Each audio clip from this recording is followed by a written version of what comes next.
1 trillion pounds of freight passes in through Illinois each year, and he ever thought about what's on that freight and hasn't been fully inspected. He's through the front door and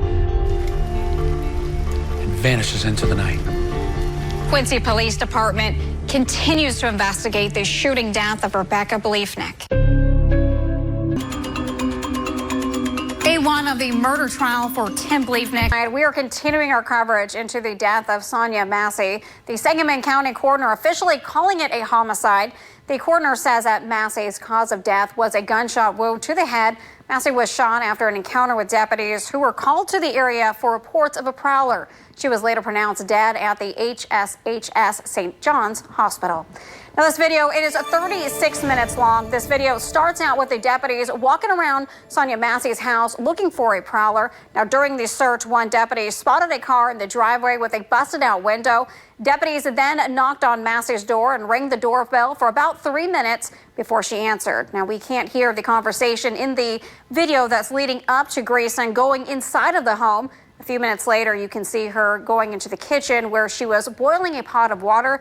It was about 3 minutes after deputies entered her home when she was shot. In a few towns all across the tri-states, but with the water levels forecasted to be on the downtrend, one town has opened their gates. Quincy Police Department and those living in the Gem City wondering how this is all happening. I'm here in Tolono, Illinois, where the very same train that crashed in East Palestine traveled on these very same tracks. Stuffing. Do you have everything you need?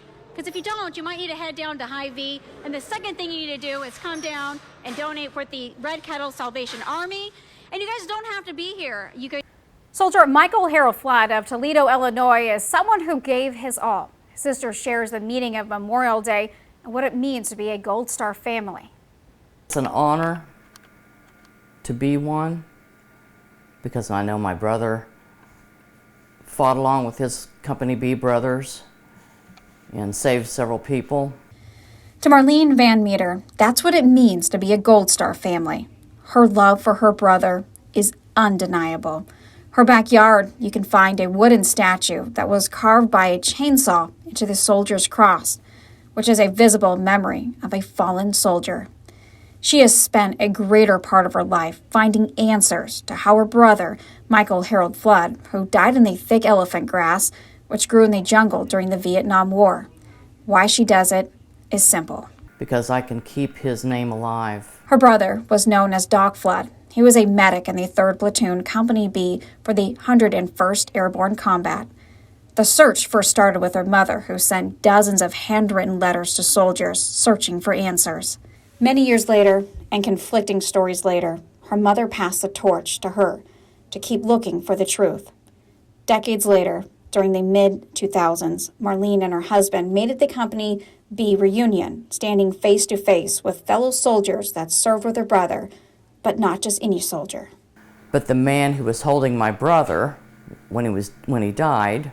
She says creating the bond with the fellow service members can be described in one word: healed. They have told me that they feel healed now, that they've been able to tell the horrible things that they have viewed throughout their tours of duty. So on this Memorial Day, Van Meter says, Memorial Day is the one day out of the year that everybody in the United States are to remember all of those who gave their whole self for our freedoms that we enjoy every day. If you are struggling with the loss of a loved one, organizations like TAPS offer military survivor and good grief camps to help with healing. In studio, I'm Phoenix O'Connor.